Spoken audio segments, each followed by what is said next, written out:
If you are just now tuning in to CKUW 95.9 FM, you are listening to We Build Hits. I thank you for tuning in as you do every week. Right now, I have Prolyfic Muziq on the phone. I'm here. How Yes. you doing, Afro? I am doing well. How is everything with you? Well, given the circumstances, I pretty much understand how everything is going right now. So just to fill in the listeners who are listening right now, you are calling from Desert View Correctional Facility in California. How did you end up in California to begin with? And what has transpired since your arrival in California? Well, I came to California really to visit my mom, rest in peace. They moved out to California after the storm, after Hurricane Katrina in New Orleans. But that's the reason I was in California to visit.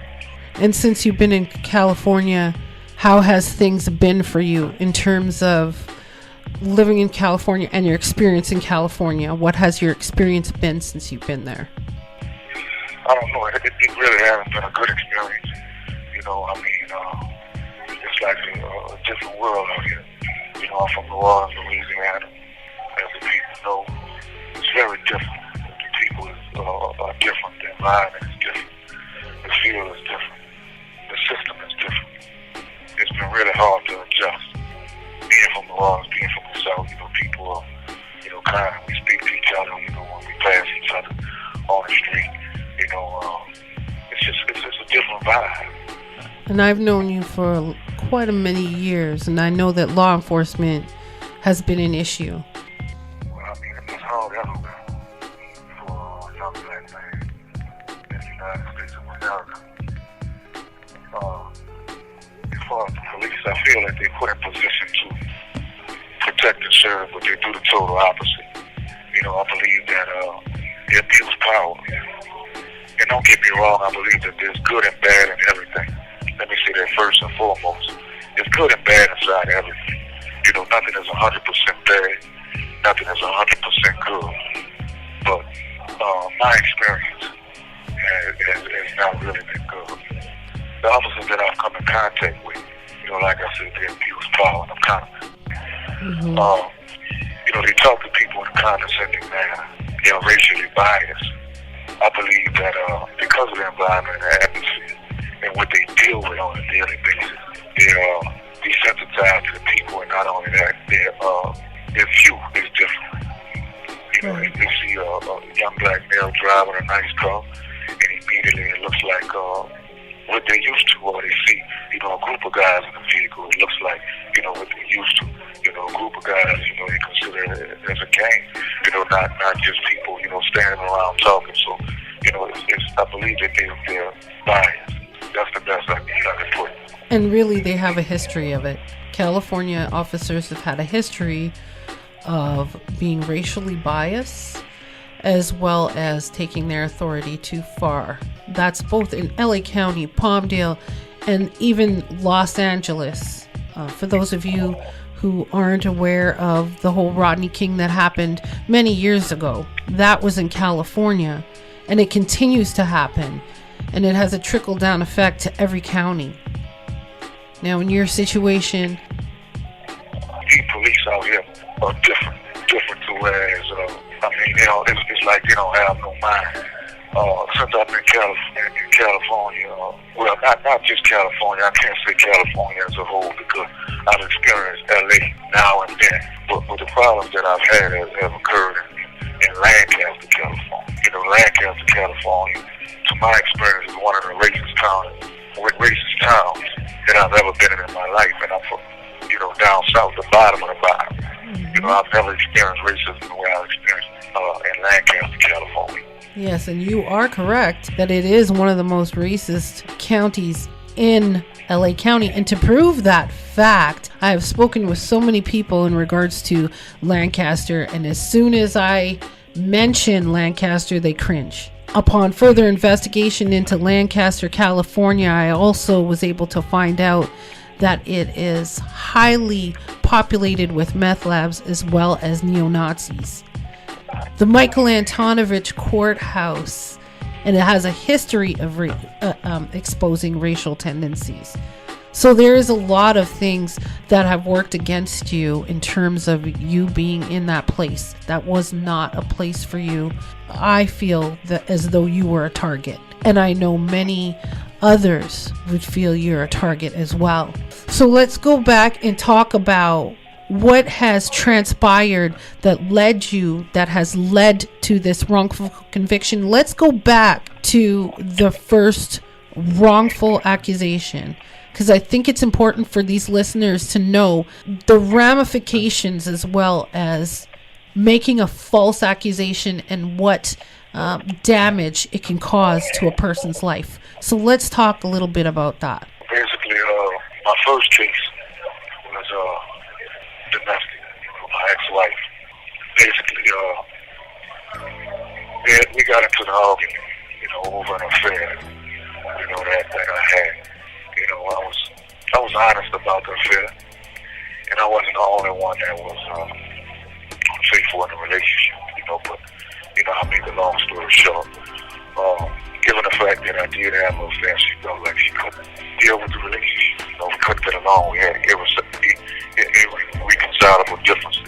So, because we couldn't get along, California was her domain where she resided, it was where her parents was from. I asked her to go back to the life that she lived before she met me. If we couldn't be together, we couldn't work things out, and, it upset her. So, basically, we got into an argument. She got her stuff, left the house. She drove, let me back. We had an argument in the house before she left because she didn't want to leave at first. But I explained to her, if we can't get along, if we can't communicate and work things out, then this makes no sense.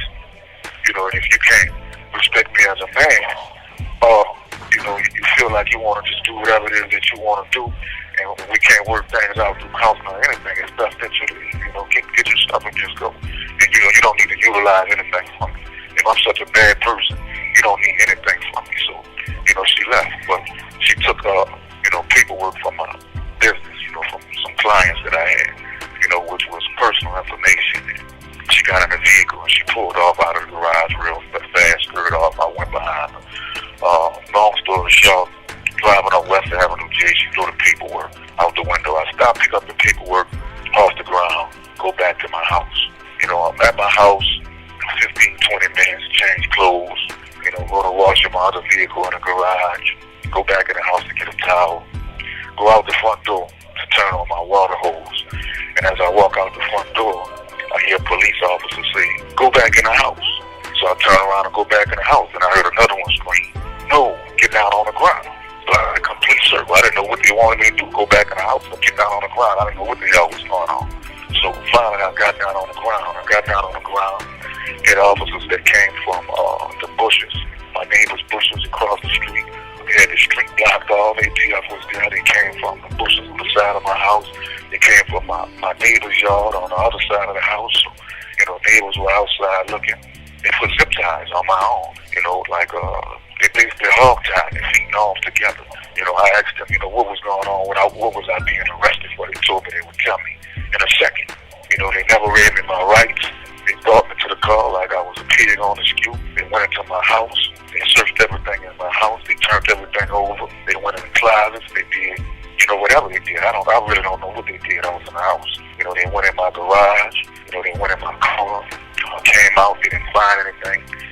They asked me if I owned the weapon. I told them I had a registered firearm in my name. They asked me where it was. I showed them where it was. They took that. And I asked them again what I was being arrested for.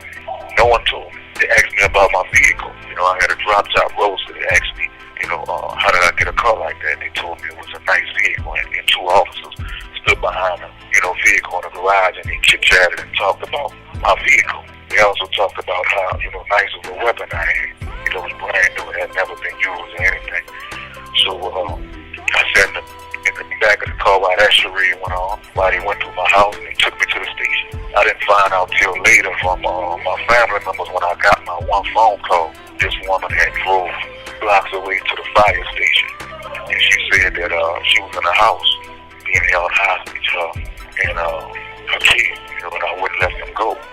But when the police got there was nobody there, so they were charging me with, I believe, holding them hostage in a house and gunpoint or something like that. But I never found out till, I talked to my family. My sister, my younger sister recorded the whole call that she made. That was the first charge. So stay tuned. Do not touch that dial. It's very important that you hear all of this because some of you may be going through the same thing that he's going through right now. This will enlighten you, give you some information, as well as see his side of things. It's important that he air his version of events because he never got the chance to do that. And justice still has not been served in his case. But to make a long story short, I ended up going to jail. I went to jail. I was never read my rights or anything. It just went off of what this woman had told him over the phone. She lied to him. She told him that she had, found me cheating. She wanted me to leave. I didn't want her to. She wanted to leave. I didn't want her to leave. And that's how the whole scenario supposedly took place. Well, this thing went 16 court dates. Because of my status and who I was, I searched for an attorney in Lancaster, California, in the California area. And nobody would take the case. So the one attorney I found was in Lancaster. And this lady wouldn't take payments from me, so I had to end up paying like $35,000 up front for representation. It went 16 court dates. Throughout those 16 court dates, my attorney found evidence and email that this woman was sending me, trying to come back home, trying to get back together in a relationship. This woman stated she was in fear, that I had threatened her life. But the emails and the information that they found, proved that she wasn't credible. What she was saying proved that it was a lie. From the 911 call to what she said when she called my family's home, when they recorded on the phone, even though that evidence wasn't presented. She even tried to drop the case. When she came to her senses out of her anger. And the DA, Paul Moore in Lancaster, California, picked the case up anyway, and they continued to try to convict. And see, that's where the problem is. There was no evidence to prove what she was saying was factual, for one. When they came to search the house, she was not there. How are you held hostage when you left, when you are free to leave, when you've told her to leave? She left.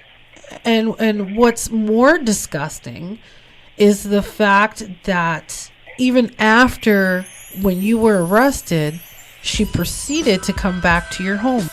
Yeah, all of it is in the trials, but they said a lot, They tried to accuse me of holding her at gunpoint.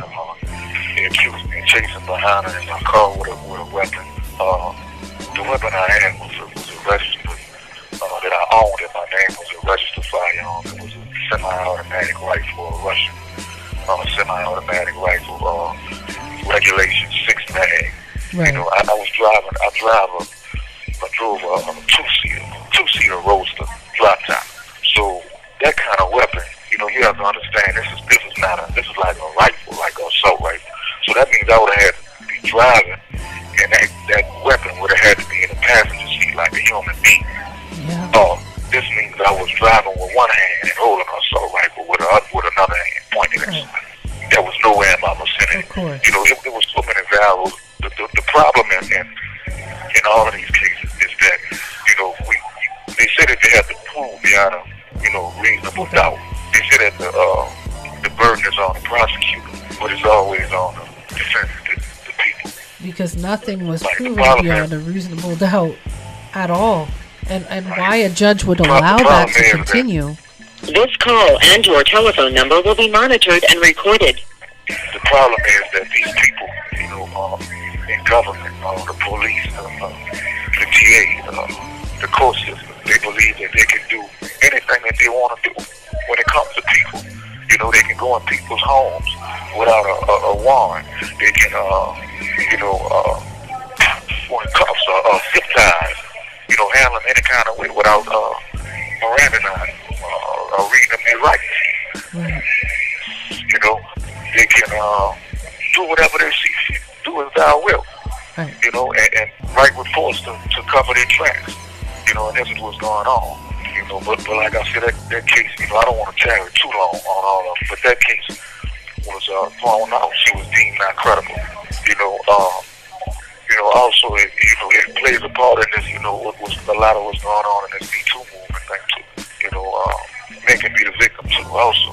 Yes, they can. And let's talk more about that, because no one really talks about women as being aggressors, women as being abusive, manipulators. There's a term called psychological manipulation. And psychological manipulation is a type of social influence that aims to change the behavior or perception of others through abusive, deceptive, or underhanded tactics by advancing the interests of the manipulator, often at another person's expense. And they're considered to be exploitive, abusive, devious, and deceptive. And from what I see from your cases, that was never looked at. It was never looked at that person being put in that category, even though she had motive. You did not have motive, because when you look at all the factors, you look at motive. When a crime occurs, you look at what would have caused this or that. In your case, you did not. You confronted her about issues, and after being confronted about issues, to save face, made a false allegation. Well, listen, I'm not an attorney, and I won't get into all of that. But what I do know is it's a certain thing called proper protocol, and these people didn't follow the proper protocol. I won the case because I had a paid attorney. Right. And I don't, like I said, I don't want to carry too long into these situations so we can get through this. I'll go into the second situation. The second case was, years later. The first case was in 2011. Dismissed. Years later, 2013. Came back to visit my kids. It was Easter. We had hashed things out and were able to communicate. And co-parent. Things were basically good. I came back to California to visit my kids. But I found out that this woman had taken out an insurance policy on me behind my back, and we hadn't been communicating the whole time.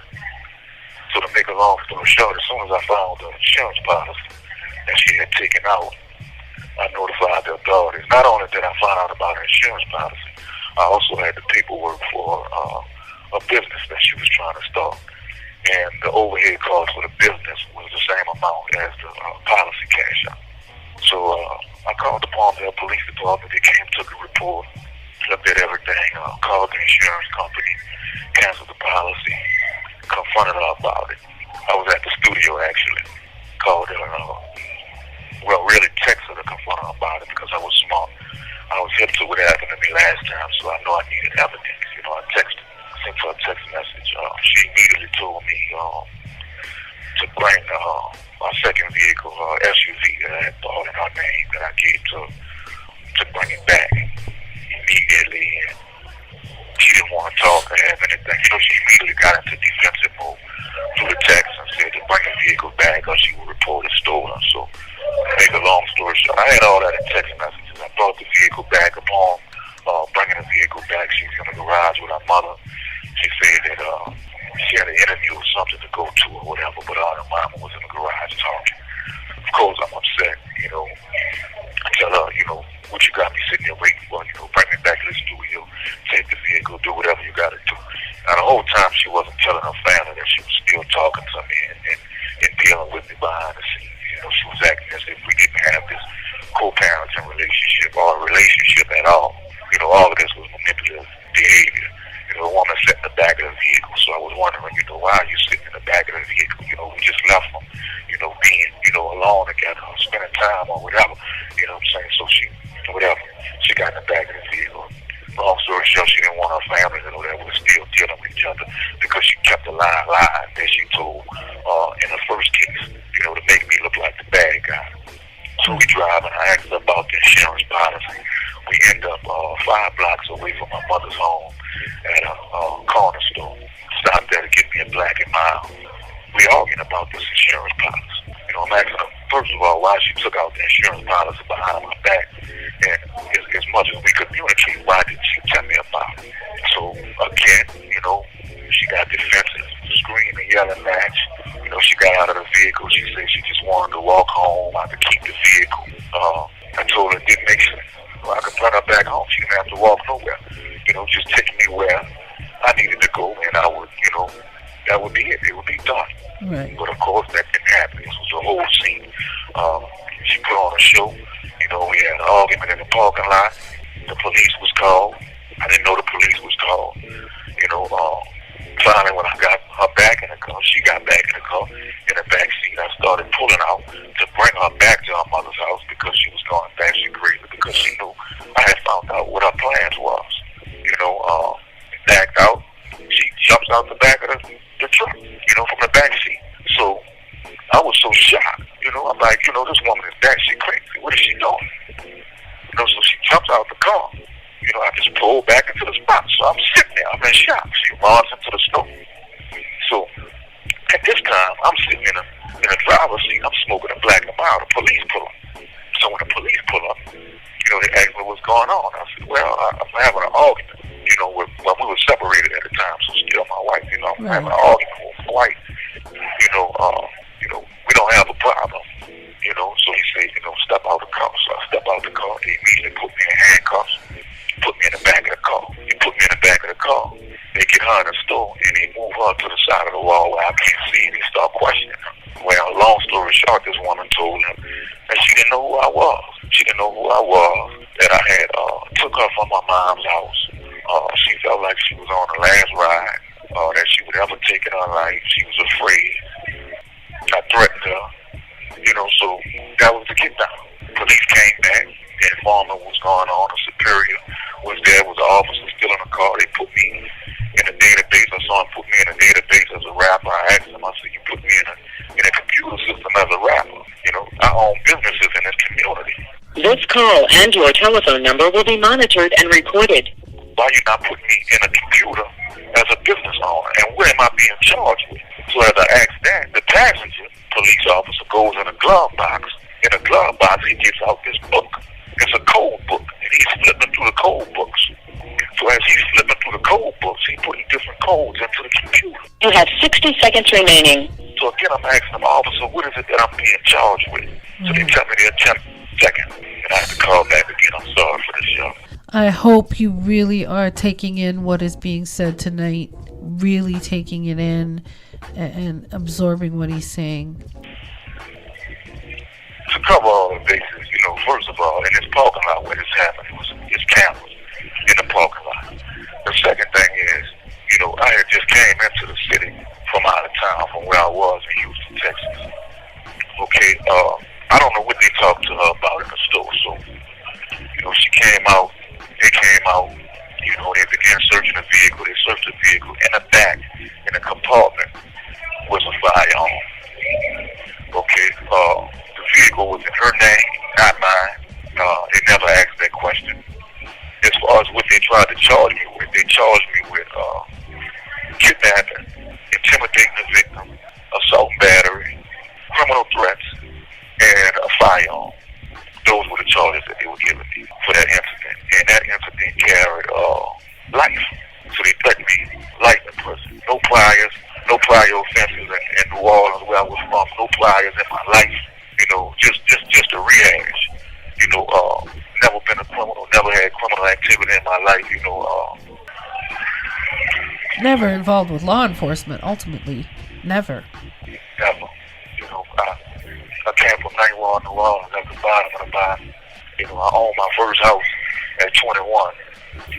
By the hand of God. I got a broker's license at 21 through American Financial and Smith Barney. The people know the music in. My first deal out of the project in Houston, 790, I got $500,000 put behind my project, me and my brothers. So we came in the door independently with $500,000 behind us, a half a meal ticket. You understand? They know the history. We sold 1.5 million in high single sales without even an album. The first single did 1.5 million, and we made, Billboard with that. You know the story with that. But just to rehash on my background, just to let the people know that, I wasn't just a regular statistic in this situation. But those were the charges that they tried to pin on me. This time, after everything that I had been through, I didn't get a private attorney. I had a public defender. Your experiences with the public defender, which would be equivalent to those in Canada to legal aid, what has been your experience in contrast with a public defender to an actual paid lawyer? The public defender works for the courts.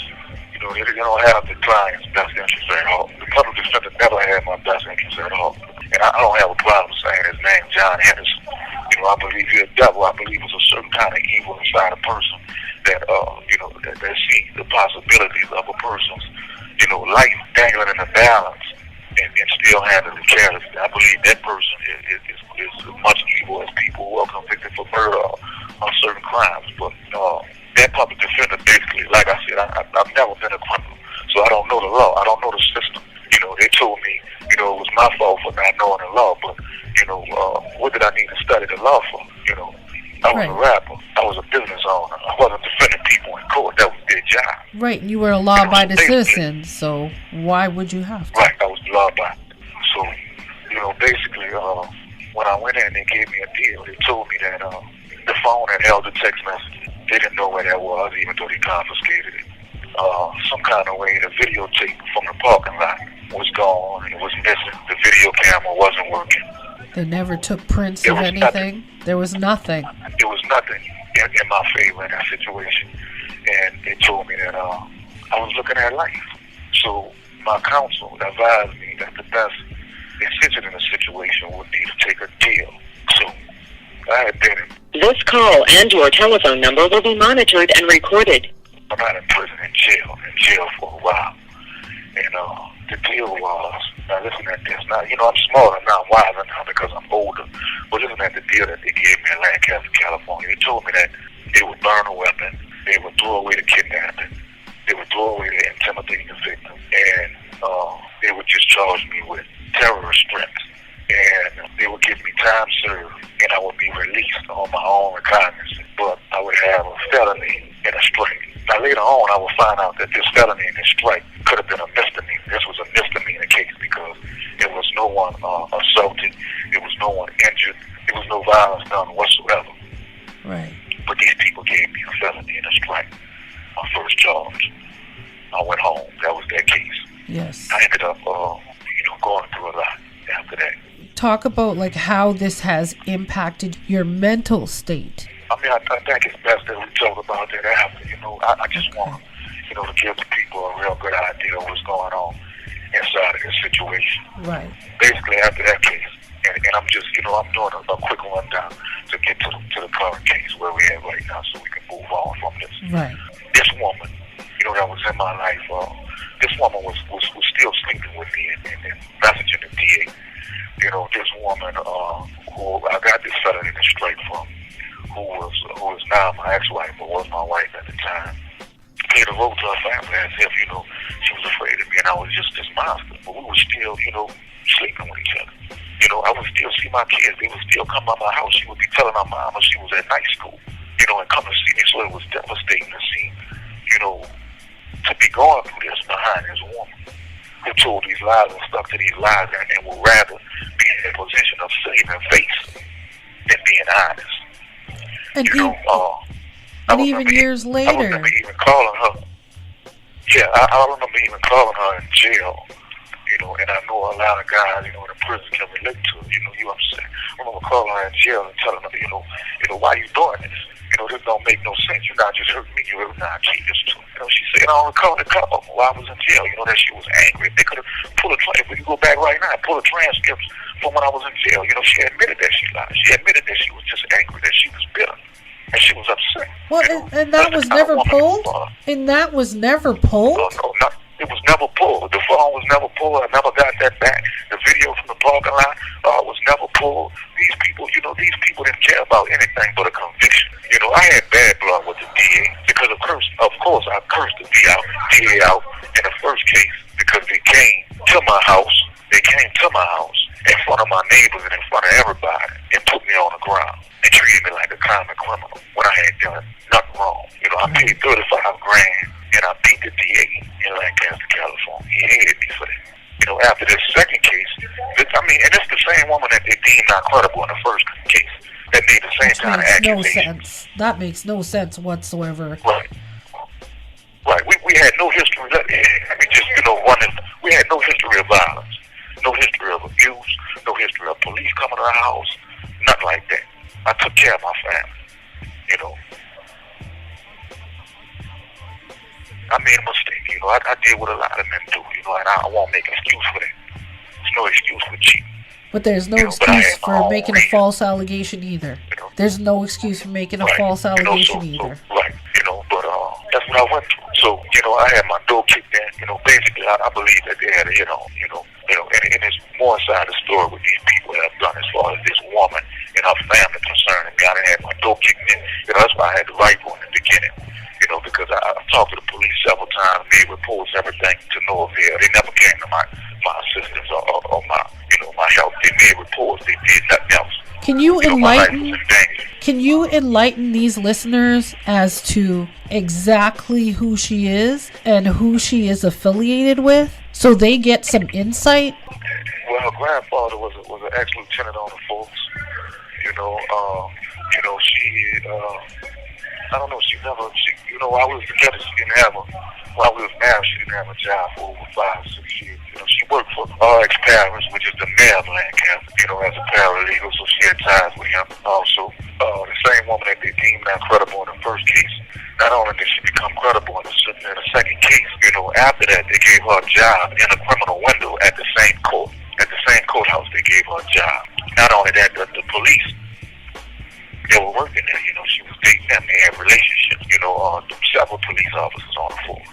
One that she had filed complaints on that was stalking her at one time. But, that's just some of the background. That just let the people know, what I was dealing with inside of that situation. This is a woman who, if you would have looked last month, we have screenshots of her Facebook, of her going on Facebook saying, hell have no fury like a woman scorned. This is a woman who worked in the courthouse with my present case. She had my sentencing before the jury even deliberated and put it publicly on Facebook. We screenshot it. She also worked as a paralegal for a woman who is now, in the DA's office, in the courthouse also. So, those are her ties, just to make a long story short. My attorney, for the first case that I had to pay $35,000 to up front, come to find out, down the line now in this case, she represented one of my ex-wife family members before. So, they had ties and connections. This is all in the same courthouse. This is a small town. She seemed to have ties to everybody in some way. Yeah, definitely involved with, even this present case. It seems like in Lancaster, California, if they arrest you for something, they can't make it stick. Criminal threat, terrorist threat is the scapegoat. They're going to get a conviction. You have 60 seconds remaining. They definitely have a high conviction rate over there at that courthouse. They do, and they have one of the highest, because everywhere else outside of LA County, they do not convict people as felons for those type of offenses. Those are not deemed as felony offenses. So the fact that a lawyer from outside of Lancaster... Let me call back, not to interrupt you. There is a lot in terms of legal representation outside of Lancaster and how they view Lancaster and that courthouse. It does not have a good reputation, not just amongst people, but amongst other lawyers as well. This is Global Tel-Link. You have a prepaid call from an inmate at the Desert Views Community Correctional Facility, Adelanto, California. Again, you're listening to CKUW 95.9 FM. We build hits. So let's continue with this conversation. Want to continue? What I did leave out, because I want to give people, quite a good understanding of what's going on. What I did leave out is, not only did I get a felony and a strike for that offense, I got 5 years probation. Not only did I get 5 years probation, they did a 5-year stay-away order for my kids also. Right. Inside of that case. Not this current case. Because I was on 5 years probation in Lancaster, that means that I couldn't leave. So, when you talk about rehabilitation, when you talk about being able to regain some kind of successful incomes, they didn't allow. They put their foot on your neck in order for you to be able to do something that's going to better yourself. Well, like I said, just giving the people an idea of what has been going on. I lost my business, because of this situation. So of course my life changed drastically. I could no longer be in my kids' life. I've been drowning in the land of the shallow. I've been experiencing hell in California. Right. From the insurance policies, people, kicking my door into, them sending women my way, and finding out later that they, part of a bigger plan trying to set me up. I've been through hell in California. So on down to this new case. I did 5 years probation. I had 6 months left. 6 months left, I would be scot-free. Done with it. I could go home, I go wherever I want to go, out of the state of California, out of Lancaster. 6 months left, and here's this case. Between me and a guy who is a self-proclaimed reverend, supposedly runs, transitional houses, they call them, sober living houses, they call it a shelter. They called it all three of those things in court. But basically this man is a guy that did 10 years in the penitentiary for fraud. He's done caught theft. Basically when we was going through trial, like inside of the trial, he had just got arrested for using somebody's credit card. This is a guy who was taking advantage of the homeless in the community, people on general relief, people on SSI. He would rent properties and rent rooms out. It would be 5 to 6 people in one room, and he would charge, based upon their income, being SSI or general relief. And this is an unlicensed business, so just to run down to where we are. So guy, a good friend of mine, close friend of mine, two close friends of mine, were renting from this guy at the time. One is a disabled guy. He's in a wheelchair. Two of his sons was also in a vehicle. And the guy ran up to my partner's vehicle, smacked the drink out my partner's hand, and smacked the handicapped dude in the face in front of his kids, over some rent money. Now this is a guy who they painted a picture of in court that gave housing, to the homeless for free. But he was taking money from people. 5, 6 people in a room, and he charging, like $500 a day, $650 a day. Yeah. So that incident happened. I even rented a room from the guy. He said in court we never had no problems, we never had issues, anything like that. Always paid him on time, never was a problem. Months down the line, in the middle of the month, he lost the property, one of the properties. This guy had been moving people around, because he had, several different properties. He would, have you in one property and then move you to another one because he would try to put another person in the room you in for a higher cost. He was playing, checkers with people. So in the middle of the month, the property that I was at, he lost the property. He didn't have the money to give back, he gave a portion of it back, which didn't matter to me. I was done with the situation, ready to count my losses. So August 26th down the line, me and a guy who had been a roommate of mine at one time was on our way to a fight party, a Mayweather fight. And he had to stop by, the other guy, the handicapped guy, to pick up something from him. I was dropping him off, and the landlord happened to be there next door, where his mother lives, next door to the property. We never acknowledged each other. We never acknowledged each other at all when we saw each other in public. We never even spoke. We just passed like ships in the night. Well, this day, this guy goes all the way to the dead end, because this was a dead end street, a cul-de-sac, and he comes back. And wait for my partner to come back to finish dealing with the guy that he was talking to. And I'm standing in between the door jam, smoking a cigarette, and talking to this other dude that was out there. And I keep in mind it's a block party going on.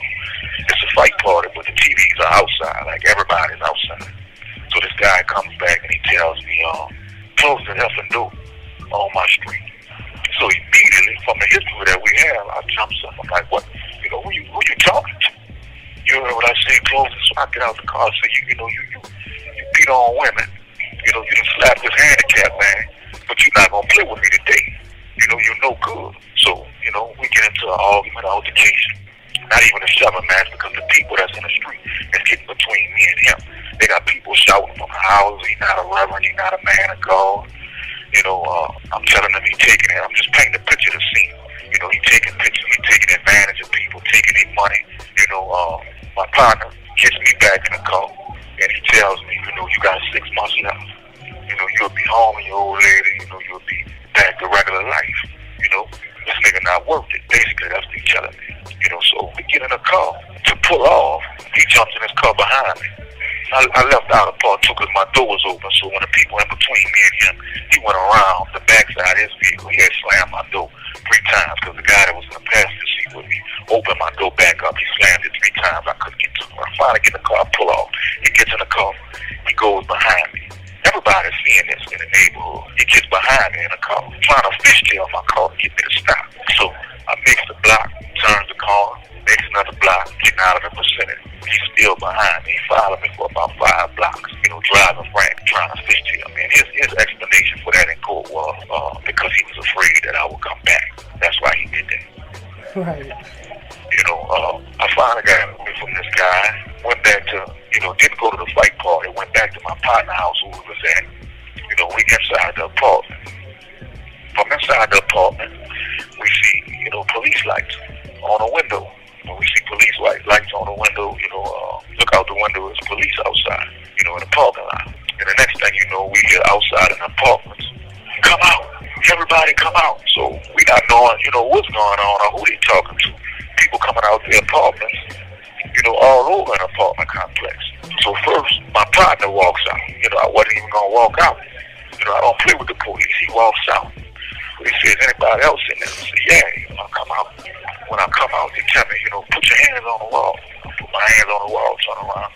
It's about, now keep in mind, it's about 15 to 20 cops outside this apartment door in this little walkway. All of them got handguns, they got shotguns, they got all kind of weapons with flashlights, all pointed at me in the door. So I'm asking them, what is this about? Just put your hands behind your back, turn around and handcuff me. They walk me to the car. When I get to the car, it's already a black guy in the back seat. So they take this black guy out the back seat and they put me in the back seat. Then they stand me up and ask me, do I have any weapons or anything on? I tell them no, so they search me. Take my wallet out, take my cigarettes out, take my light out of my pocket, sit it on the back of the car. I asked them what's going on, what am I being arrested for? Again, why y'all not reading me my rights? So he said, we don't have to read you your rights because you're not being arrested. I said, well, what's going on? He said, well, we're trying to find out right now.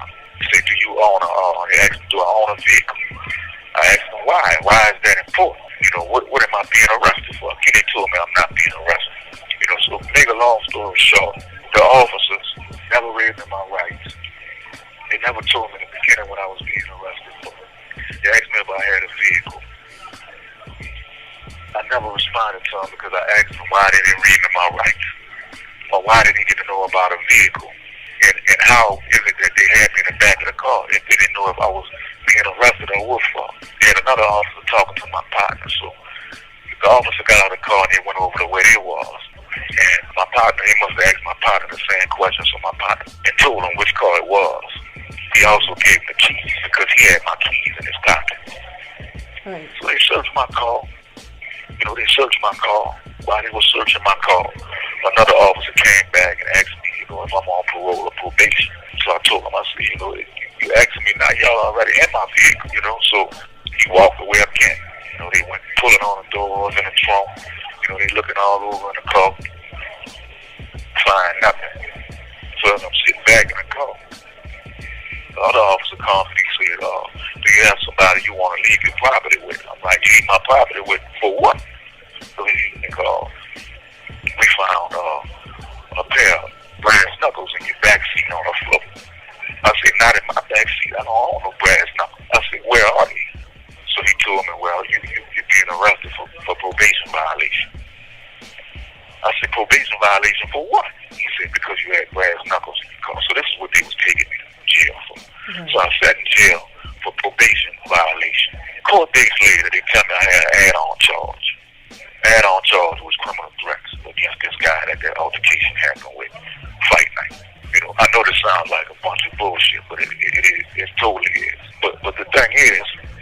charges for this incident. I was facing 17 years. I'm going to call right back. Do not touch that dial. Do not touch that dial. Afro Soul, you're listening to CKUW 95.9 FM. We'll be back in a few seconds with Prolyfic Muziq. So for this case, I was facing 17 years. Needless to say, it was so bogus that this time I wouldn't take a deal. I wanted to go to trial. These people, they told a story about me having a firearm. They told a story of, first of all, the 911 call, that was made when I was nowhere near the scene, was this guy saying that he had 3 guys in a car pulling guns on him right now while he was on the phone with the police. Then that turned into, I jumped out of the car with a firearm. Then that turned into, I drove by with 2 other guys in the car, and I had 2 firearms in my hand, pointing the 2 firearms out the passenger door while the passenger door was open. Right. This guy went from being afraid of me hiding in a trash can to hiding behind a Volvo. It was ridiculous. Yes, as far as firearms, there was no firearms. Yeah. No firearms in the courtroom, no firearms in the court, no firearms at all, because I never had a firearm. During the court, the DA incited guilt the whole time. He told the jury I was guilty. The brass knuckles that they supposedly found in my car, what he told the jury when he was talking to the jury, I remember like it was yesterday, he told the jury, he said, this is Lancaster, California. We don't have, we're not like CSI. We don't have forensics, so we can't, keep in mind we can't do forensics. But the way that we prove possession is something that's in your area, in your space. Even if you say, look, I'm sitting this down. He picked up the brass knuckles, he put them in his hand, and he set them down on the counter. He said, now, even though I set this down, I put it there, so this is still mine. So I still have possession of it. So I'm looking at my public defender like, what the hell is he talking about? So he takes the brass knuckles again, he puts them on his fingers, on his hand. He said, keep in mind, we don't have CSI. He sits it on a jury stand. That's how he proved I was in possession of those things. Wow. Make a long story short, I got 7 years, 8 months for that in Lancaster, California. Now, another strike and a felony. So now I'm a 2-time convicted felon with 2 strikes. Let me ask you this question, and this is probably the most pivotal question at this point. At any point, did those people in those positions, so your public defenders, anybody in those positions, at any point did they attest to your innocence? My public defender, I don't even remember objecting, when the DA was inciting guilt, they never even, the police said that I ran. They never even attacked that. They had the discovery, the 911 call, and the transcript. They always different. First they said they followed me, then they said they chased me because I ran. Mm-hmm. Then once I knocked on the door, none of it was relative. All of it was different. All of it was different. This guy went into the prelim and testified. And in the prelim, there's no jury present. Right. So when we got to the actual trial, the jury had not heard what this guy had said in the prelim. Right. The DA had to even coach him what to say in the trial. Matter of fact, they even gave him, and they have cameras in the courthouse. They even gave this guy the transcript to read from, jury, so that he could match his last testimony. Yes. He sat on a stand with the transcripts in front of him, and he read from the transcript. Same with the officers, correct? And they asked them, they asked him, are you, reading from the transcript, or are you going off your memory? What happened? He said, a little bit of both. This guy purged so many times on a stand to where I don't even know, the guy that just got out for fraud using somebody's credit card. That wasn't his. Right. This is the kind of guy, but he was a friend of the police. Yes, and as you can see, there is a pattern here. When you are friends with police, what happens? I wasn't allowed to testify. I didn't have a jury, my peers. I was never allowed a due process. No, the jury that I did have, they tried to put the stenographer, the actual stenographer, for the courthouse. that was the actual stenographer in a prelim as one of the jurors. One lady didn't speak English. They had one black guy that they chose for a juror, and this black guy looked like he just came out the bathroom smoking meth, amphetamine. So, you can imagine a scene. They asked him, the jury, before they put him on a stand, if y'all see, somebody in handcuffs, you automatically think he's a criminal. All of them had the same response. And because that's they had bias. to prove whether the jury was biased or not. Well, and that's bias. You can't have a jury that's biased throughout a trial. There are so many violations that were done here, even by the State Bar of California. There are several violations that have gone on within the courts of this whole entire... Nothing stuck. Sorry to cut you off. Nothing stuck. They didn't have any, the only witness was on my behalf. Right. Saying that, the other guy was the aggressor, that I never threatened, that, this didn't happen the way that this guy is painting the picture. So, only witness on my behalf, still convicted. Right. On all counts.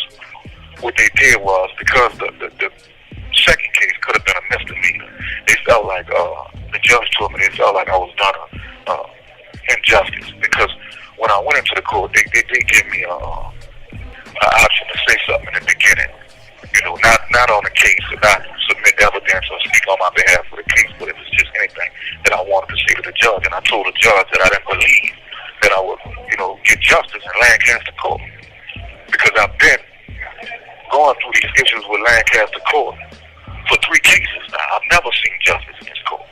She told me she was sorry that I felt that way, and she believed that this time it would be different because it was a different DA. The police officer said, I probably wouldn't have been arrested if I wouldn't have ran. I said I didn't run, but when you're in a society where 1,168 people get killed by the hand of law enforcement without committing a crime, why are you asking people who are running from law enforcement? Yeah. They couldn't even explain, if I ran from them, did you say stop? Did you say slow down? Did you say hold? Did you say I'm after? They couldn't even, the case is so ridiculous, they still charged me that. But to make a long story short, they said that, they felt like I was done injustice, so they wanted to have a prior trial after this trial was over. So the same time after the sentence, they held a prior trial. The prior trial consisted of them opening up a file saying, yes, you was convicted of criminal threats before. They didn't look at evidence again. They didn't reopen the case. They said, yes, I was convicted. And they charged me again, which I didn't know till 5 months of me being incarcerated in reception, where I found out that now I'm not serving 7 years, 8 months. I'm serving 8 years, 4 months. Not only that, they took the first case that was dismissed when I was in a garage. They took part of that case and added it to the prior trial as if it was part of the second case. In order to get a lengthier sentence. Right. My people know from Facebook, they went to this woman's Facebook. She had my sentence, and we screenshotted it and gave it to the people at the courthouse. She had my sentence before the jury even deliberated, and put it on Facebook and wrote behind the statistics. Still didn't matter to this courthouse. Not only that, the jury, this was around Thanksgiving time. The jury took, it could have been 15 minutes to deliberate. Right. So, keep in mind, they had to look over the paperwork from the prelim. They had to look over all the evidence. And there's evidence I'm that they weren't. Right now. And there's evidence they weren't provided with from the DA. The DA withheld certain evidence that they did not get to view, that they did not get to hear at all. There are so many errors within this entire case. Even, let's go back. This whole situation was, this situation was bigger than just that case. These people wanted me from the beginning. I have reports, countless and countless of reports of police harassing me, in that town. I have, even when my door was kicked in, I believe it was a battering ram. I believe the police did it. They came, they didn't take fingerprints, nothing was touched. They wouldn't even do their job. Right. Other situations I've had, anytime I call the police for anything that's going on, they wouldn't come. I filed several complaints. There's been an ongoing battle. Yes. And all of these people involved in this situation know the people in other situations. Yeah. Exactly. So, I was definitely, just to keep it short, and simple, I was definitely railroaded in this situation. Yes, you were. These people put me in a bad position, bad situation in my life. But I just wanted to get the case out of the way before we, get in depth. What other issues would you like to talk about? I think we should talk about the appeal and what's been going on within the appeal and the same issue. How long we have left? We got about 5 minutes left for the show. We can continue this show again next week. We can continue this show at any point. I think it was very pivotal that you release all that information in terms of what's going on so that the people know. Because I talk about it periodically, what's going on. And now they have a clear view as to what has transpired, what has led to a wrongful conviction. Yeah, they put me, they did lock me up, they put me in prison, they had a vendetta against me. Yes. I done been through surgery, I done been through MRI, I done been through x-rays. I done been jumped, I done been, I got a cracked skull right now. I ain't had proper medical attention, from deputies, and COs, setting up, standing by, watching. You understand? I done been, stripped down to my boxes like a dog and brought out like the aggressor when I done fought 7 dudes and put in a cage outside in my boxes in the freezing cold. Nobody came to my rescue. You heard me on a wrongful conviction. Right. So, it's a lot to this story. When I'm on a call, and a call on way to get surgery, they're asking me what I got against police because of the video law abiding citizen, that's been put out. Y'all can go on YouTube, Prolyfic Muziq, PROLYFIC MUZIQ, and you can see all, real life footage of what the police doing, in America to their own people. Yes. You know what I'm saying? So I told him, you say why people don't have a problem with firemen, but they have a problem with police. I said, because firemen don't handcuff people and beat them. Firemen don't plant dope on people. Firemen don't take people's freedom away from them. Firemen don't kill people. It's good and bad and everything. There is. But, we'll continue because we really get in depth into these situations, for what it is. Yes. I appreciate y'all having me on, And I appreciate you coming on, and I appreciate you, being able to be open, honest, and transparent, and letting the people know what's real. And I hope the people tune back in next week because it gets deeper. All organizations from the NAACP to Black Lives Matter to, any organization you can think of. We've talked to those people, we've dealt with those people, we have recalled to those people, as well as the police, as well as senators, as well as, people in the courthouse recorded. They know they're being recorded. That have, bad cases and done injustice in this situation, admitting to their guilt in this situation. Yes, we do. I'm standing right here, right now, with my finger, out of place. I'm not getting... Sorry about that. He got cut off one more time. I'm sure he's going to be calling one more time just to give you a last wrap up. But I thank you, every one of you, for tuning in and really absorbing all the information that you've been given tonight. Please show your support. Show your support. Show your love by going to Prolyfic Muziq, checking out Law Abiding Citizen. Hit that like, share, and subscribe button. Injustice is everywhere. Not just in your backyard, but in other people's backyard as well. So is there any last things that you want to say as we wind up for the evening? Like I said, I've never gotten proper medical care here. They're still telling me, ain't nothing wrong. You know what I'm saying?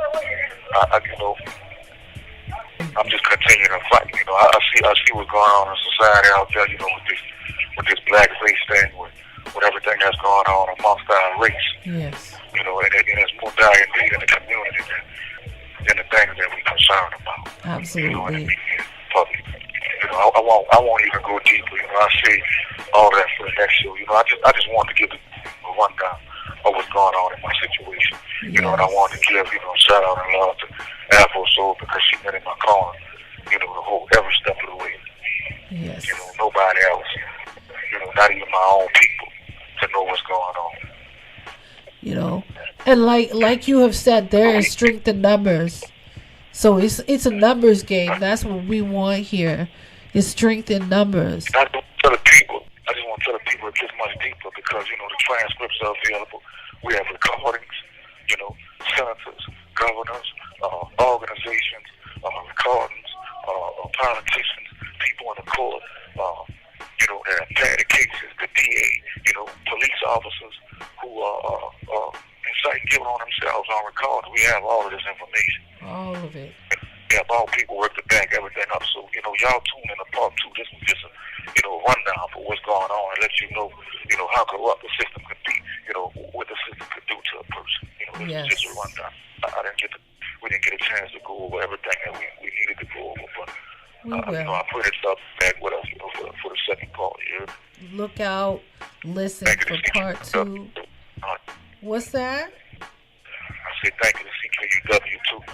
Prolyfic Muziq, I thank you so much for taking time. I know how difficult this is and how challenging this is, but I'm glad you were able to work through it and really give the people some insight as to what is going on and what is transpiring inside your case. I just want to tell the people, y'all go to Prolyfic Muziq, Prolyfic Muziq. You know, subscribe to that YouTube channel. You know, go check out a law abiding, yes, you know, actual footage of what's been going on in the world. Yes. You know, in recent years when it involved concerning law enforcement. Exactly. You know, I can't wait to come back next week. Me like too. I said, We will. I'm upset that, you know, we only had the opportunity to give a rough draft of the situation, but I know, you know, time is everything. That's right. Absolutely. I love you, Afro Soul, and I thank you for the opportunity. I love you too. And you're very welcome. Always welcome on this show for anything you have to say. There'll always be a listening ear. There's a lot of people out there under wrongful conviction. That's right. There's a lot of people out there, you know, that you know, I don't know nobody in this facility or any other that I've been in that I can, you know, count on hand that had due process. You know, and had a jury that appears, you know, and has sufficient evidence against them. You know, these people don't care. All they care about is conviction. You know, like American people in general have always come second to monetary gain. Always. You know, so, you know, in layman's terms, money is always more than human life. Right. You know, these people didn't care that, you know, I wasn't a dope dealer or doing D&E running around, you know, committing murder or beating people up. These people didn't care that I was a musician. They didn't care that I, you know, went back to school, you know, got licensed, you know, started businesses. You know, they didn't care that not only that, you know, not only that, that I was progressive, but that you were a father, and your children need their father. You have. Yeah, I was getting to that. You know, they don't think about those things. You know what I'm saying? And I know we don't have a lot of time. That's why I'm just, you know, they don't think about, you know, the domino effect of what these situations can cause. You know, my children don't have a father no more. You know what I'm saying? They took away my earning potential. My children are forced to live in dysfunction. You know, my life will never be the same again. You understand? You know, first 2 years in business, you're supposed to fail. You know, my first year, I was in the hundreds of thousands. You know, 8 people called me to lose everything. You know, I went from a mansion to sleeping on the ground outside on a cardboard box in the rain with nowhere to go because of Lancaster. Built myself all the way back up.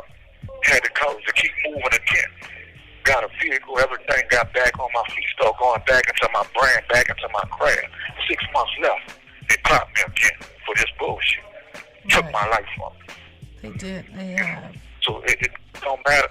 It don't matter who you are. You know what I'm saying? I see on TV, you know, 21 Savage and all these other guys. You know, when you're not relevant, you know, you're not royal. You know, so, you know, I represent the people who are not valued. You know, I come from nothing. You know, I made nothing into something. God made nothing into something. You know, and he's been bringing me through this situation. Some people might say, you know, why would God allow you to go through the things that you go through? But God don't allow nothing. God don't make people evil. People choose to be evil. Yes. People choose to do whatever it is that they do, regardless of right and wrong. And that's what this is about. These white folks didn't see me as a person who overcame or made something of his life. They saw me as another nigga. They saw you as a threat, is what they did. Because if you were doing that good, if you were doing that good in business, let me tell you something. They saw you as a threat because you live in a populated area where it's predominantly white. And they saw your success. And when people see success and it's not them and it's not the color of their skin, they do everything to sabotage. I wasn't even from there. I mean, you could look at the mentality. You feel what I'm saying? I felt the same way. The same stuff. You know, when they went against the Rams, they would rob. I was robbed. You know, the people robbed me out my livelihood. They robbed me out my deal. You know, they robbed me out my business. They robbed me out my children. They robbed me out my relationship. You know what I'm saying? They don't care. No, they don't. They don't care. They don't have no mind behind that. You know, they don't have no mind behind it. You heard me? So that's why when you ask me what I'm doing, I'm driving in the land of the shadow. You know what I'm saying? I done seen meals. I done held meals. But at the end of the day, now I'm here. You know what I'm saying? I don't care about none of that. I wake up every day feeling like I want to die because of what these people done did. All we can do, right? Tried to fire my attorney 3 times. They denied me. You know, no justice. Try to call these organizations. They don't have time. Senator sent me a letter. You know, governor sent me a letter. They don't have time. They want to tell me about what they done did in the community politically. I don't care what they done did in the community, what they said they done did for the people in the community politically. Right. Because I'm in this position right now, not receiving medical care. Absolutely. I'm in a position right now where the crack dog could come out and hit me, you know, like a coward from the back. You know, I'm in this position right now because the COs and the deputies and the police feel like I got something against the police, so they want to prove something. You know, but like a man, I stood.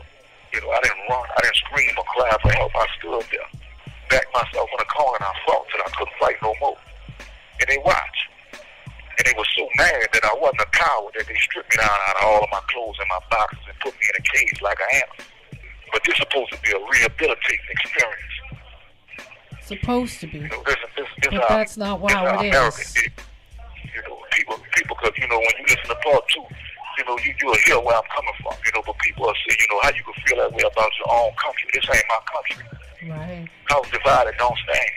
You know, I told Apple so, you know, last week, you know, if I take care of what's mine, and I feed what's mine, and I refurbish what's mine, then it should stand tough. Right. But if I don't take care of what's mine, you know, the walls might cave in on me. Yes. You know, it might bite the hand and feet because it's home. And that's what we're going through here. You know, we in a country that said they $22 billion in debt, but California got $77 billion to put on a train to take people from LA to San Francisco in 3 hours. Yeah. When it's people on people that don't even have food. And we're going to talk, too, about the prison system and how much the prison system makes off of all these people, why there's mass incarceration in the first place. Because they profit off the backs of people of color in that country. The prison system is screwed up. You know what I'm saying? It's major. This gangland, you know? Yes. So at the end of the day, you know, you got niggas, you know, like the deputies can't control their inmates. So at the end of the day, you know, they get inmates to control inmates. They got inmates disciplining inmates. You know what I'm saying? Niggas get arrested for assault battery, but, you know, it's cool in prison, you know. To take a nigga in the back and 4 or 5 or 2 or 3 dudes work you over because the deputies or the COs feel like you need discipline. And these niggas go along with that. You know what I'm saying? That's how they rock. They believe that's cool. Nigga, how you a deep boy, you doing B&E or you doing whatever. If you on your set selling dope and a nigga run out the house and say, hey, he over here selling drugs, police officer, he over here, y'all gonna want to kill him and run him out the hood. But these niggas working for the police for no milestones and no money. Beating on each other. Police kicking their door, take them, handcuff them, separate them from their children, separate them from their earning potential, everything. Put their foot on their neck, you heard me? Right. And they come up in here and put their hands behind their back for the law and want to fight somebody in the same clothes as they in. You heard me? I'm in here right now. I'll never be the same person. I ain't the same person. I've been fighting since I've been up in here. The first time I got cracked over the head with something, got a cracked skull. Second time it was 7. Next time it was 2. Next time it was over a phone call. I'm calling Apple so she's sick. I ain't talked to her in months because they're giving me 1 phone call, 15 minutes every month. Young boy trying to play with me. I punched him 5 times before I even remember I let my hands go because I know what go on in this place. It ain't safe. No, you know, it's not. Everybody using the same toilet, showering in the same bathroom. You know, no toilet seat covers. You know, people use the bathroom holding themselves, touching the sinks with the same hand. You know, it's sick people in here. People that come up in here that's totally healthy that leave sick. Right, there's people that are dying up in there. People are dying up in there because of the lack of medical care. I done seen over 3 die in this prison state. You understand? It's not a place where you can play with people and not give them due process or not investigate the situation thoroughly and put it because you're putting people's life at risk. I done seen 3 die. I done been in medical who had spinal meningitis and they did surgery on it. He's sitting in medical with a string hanging out his body. How the string get in his body, he don't even know. He's sitting there like a boss like you. You know, where you pull a string and it sits to the infinity and beyond. He got a string hanging out his body like he one of them. That's the kind of medical these people get. I'm in reception, everybody got stabbed. You know, people don't even understand what's going on out here, man. This is crazy. You know, I saw Harvey on NBC. When you think about it, and you think they get what they deserve. I saw Kim on a late show last night talking about people arrested for, you know, for things that they didn't do just being there. But what about people that's in here for nothing? Yeah. You know, I saw a man that did been in there for 30 years. 30 years, got a cane, can't even see, can't even walk. Who here? Hello? Hello? Hi. So, want to wrap up here? Done or what? So we're done. Just the last bit of what you... I've been holding this phone high because, you know, I appreciate that. I haven't had any altercations or nothing like that, you know. That's good. That's good. That means that people respect the cause because you really needed to speak and you really needed this time. It ain't that. You know what it is? I'm out my top. You know, I done had enough. You know, I done had enough. You heard me? Yes. I done had enough. You know, like I said, I wake up every day and I want to be here. You know, I be asking God, why you still got me alive? People don't understand what I done been through. You know what I'm saying? They talk about a Me Too movement. You know, I'm a hashtag Me Too from a woman. My daddy died by the hands of a woman. Right. You know, so, you know, we got women playing football. We got women doing everything that men do. So we need equality in everything, even in the justice system. Yes. You need to stop arresting people and putting people in jail for real, for lying, for playing games. Exactly, they do. And I'm not saying that. And I'm not saying that all stories are false because I'm a hashtag Me Too. Right. You know, but this is what's going on out here. It is. You know, and I know I'm taking over the time, but I hate to see what's going on. You know, these people talking about, you know, blackface. You know, they talking about Katy Perry shoes. They talking about Gucci with the turtleneck with the blackface on it, and it's so, you know, in an uproar. They talking about the governor that, you know, that was in blackface, and they weren't about blackface. But you know what I'm saying? I got a blackface. I'm under wrongful conviction. I almost lost my life. The NAACP, Black Lives Matter, none of them came to my aid. No. You know, they weren't about Katy Perry shoes. They Deputy Aguilar shoe on my neck. That's right. You know, Gucci wasn't never for us anyway. No, that wasn't made for us anyway. No, it wasn't. You know, and I don't agree with everything, but I see what Floyd Mayweather did. It was hollow, 3 months, and then what? Go back to the Gucci store. These niggas out here crazy, you heard me? Yeah, they are. They got people dying, losing their life for nothing. Right. They got people getting murdered in the streets. Right. You know? And all they concerned about is that. They want the governor to step down, but they ain't trying to close the Gucci store. Yeah. It should be all about the cause instead of all about everything else.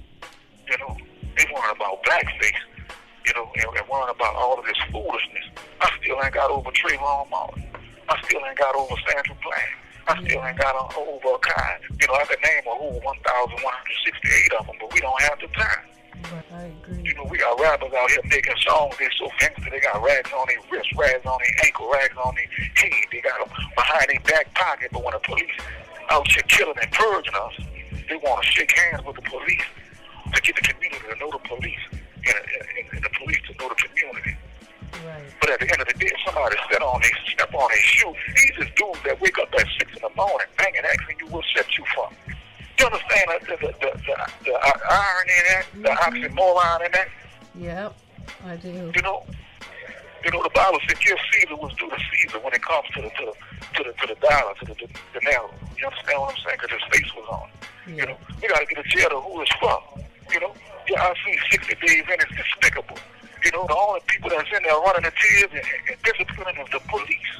Right. What is you beating on your own kind for? What is you swinging on your own kind for? To get order in a prison that ain't yours in the first place? That's right.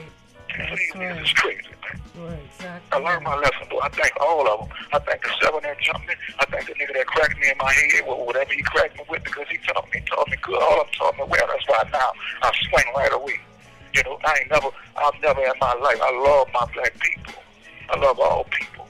You know, I even love the indigenous people because some of that is in me. I'm part Cherokee, you know, part German. You understand? They've been through some of the same things that we have been through. You know, but we'll never be royal. We'll never be important enough to get what's due. Right. Even with a black president, we can't get what's due. President sitting in the White House that we didn't build. You know, this place ain't for me. This ain't mine. My own wouldn't do me like this. My own wouldn't do my people like this. My own wouldn't do his people like this. That's right. This ain't nowhere to be. You know what I'm saying? I could talk to the young ones. You know what I'm saying? This ain't nowhere to be. Taking showers with men every day. Smelling somebody else gas. Smelling somebody else feces. Smelling somebody else urine while you sleep. Because all that's in the same room with you. Eating the same meals week after week. Can't talk to your people but through a phone. That's not a way of life for anybody. No one should have to live And that. I love my black people, but these niggas in this penitentiary, and these penitentiaries can turn into Uncle Ruckus. Some of y'all might not watch Boondocks. Police walk in, it's head and smiles and dabbing on. A new black or somebody walk in, they look at you like they sniffing you out like a new animal that walked into the pride, to the back. They humbugging right away. Where you from? Paperwork, all of this foolishness instead of pulling together. Right. All as one. You know what I'm saying? That's the wrong with the people out there. The teachers got more heart than a lot of these niggas in the street. The teachers, you know, went on strike and did what they had to do to accomplish what they needed to accomplish. Now, they took the lesson. They lowballed them and then they stopped. You know, but when are we going to come together as a people and not be moved until change comes? You know what I'm saying? And demand for change. Demand it. And that means not backing down. That means not settling. That means not just taking no for an answer. That means keep going. You keep going until you see result.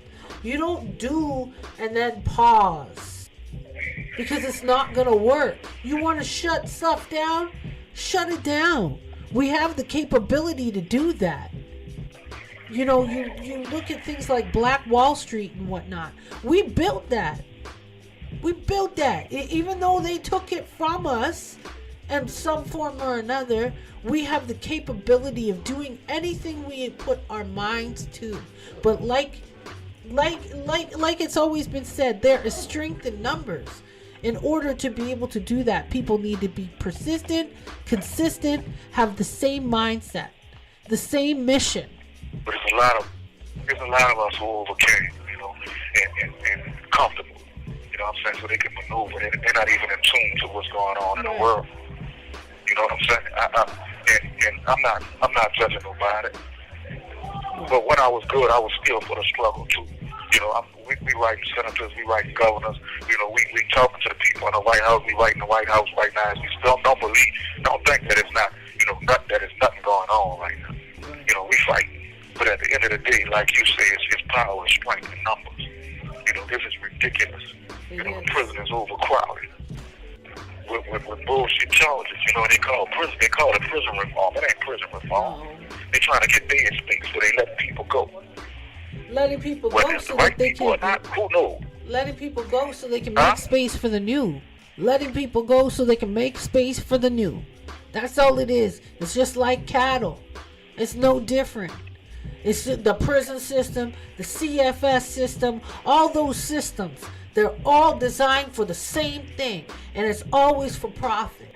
It's always for profit. Human beings have always been for profit. I thank you for this time, Apple. So, You're very welcome. Thank you. You know, I want to take time to shout out my dog and the kid too, because he's been rolling with me. You know, as far as, you know, with the promotion for a while, even though we fell off a little bit. You know, but, you know, Afro Soul, you're my right hand, I appreciate you. You know, I don't want to rant too much. You know, but it's ridiculous. You know, it's time to get out. And that's my mind frame. I'm trying to get out. Yes. Get out from under the system. Get out from under the psychological box, the theological thought processes, the mindset. You know, the way that we talk, the way that we believe to understand we're inside a box. You know what I'm saying? We're consistently inside a box. Right. It's time, to get out. Yes, it's time to get outside that box. By any means necessary. Absolutely. We'll see what starts to happen. You know, we got a president right now that called a national emergency because they got foreigners. He said it's going to invade. Oh, no. You know, but at the end of the day, we got $5 billion to build a wall. I'm calling a national emergency about a wall to keep people out and can't take care of the people that's in. We got people sleeping on the ground that don't have homes, that don't have food. We got people incarcerated that don't have a right counsel. You know, we have people hurting. Right. Out of struggle. Nobody cares about that. Evidently not. You know? Based on the actions of those. Based on the actions I of those. You know, how people pass it. They making disrecords about each other. You know, they pass it. But these people that did all of this blackface stuff in Black History Month. Yes. What kind of spit in the face is that? Right. That's as worse as them. That's as worse as them taking an Aboriginal and indigenous people land and giving them a portion, calling it a reservation. Yeah. How you gonna give me that's like you coming into my house and you gonna give me the kitchen. Yeah. When this was my land in the first place. You understand? Yeah. They did the same thing to the Choctaws in 1816 in Alabama. They moved them out to bring the exiles from France in. Right. Moved the people out their home. The people had to, and then made them teach them how to till land and how to grow. It took it. All of these people in these facilities. You understand what I'm saying? Look at JFK. Look at Abraham Lincoln. Look at Dr. King. Look at Malcolm X. Right. Look at the indigenous people. Look at what they did with the Chinese people with the opium. You know, this country is based upon murder, disarray, and thievery. And we got people arrested for the same thing that can't go home and see their family. They got football numbers. Right. None of them people the government ain't never been prosecuted for none of that. Right. Even there, how you gonna give $50 million? Even there, how you gonna give $50 million to Ethiopia when you under a meth pandemic in your streets? Makes no sense. They never care about us. No, you know what I'm saying? Lowest form of the chain. You know, not important at all. People are not important. Right. Not important unless you endorse them for free. You know, these guys get Gucci on their body. They get Louis V tatted on their body. You know, they endorse them in the videos. They making songs endorsing these people, clothing lines and brands that don't even have nothing to do with them. That aren't really benefiting them at all. And I feel like in the Black community, we do that a whole lot. We endorse a whole lot of things that really, at the end of the day, they're not going to have a Black person that's their spokesperson for their brand. Nor have they. So. You have 60 seconds remaining. It's the kind of government we are. 115 million of my people been murdered or enslaved. We ain't never got reparations. No, we country been built off the sweat of our back. You know, I could go on and on, but you know, we can leave it for football too. You know, again, I love you, Afro Soul. You're my right hand. I love you too. You know, I love all of my kids, all of them. You know, yes. Definitely my little grandbaby, Evander, definitely. You know, and you know, Part two. You know? Part two. Thank y'all again. Thank you guys for listening. I'm going on forever. That's okay. Like I said, this is your home too, and you're more than welcome. So I thank you, every one of you, for listening tonight. Part 2 next week. Afro Soul, Prolyfic Muziq on CKUW 95.9 FM. We build hits. It's the We Build Hits show. But we believe new artists are the future.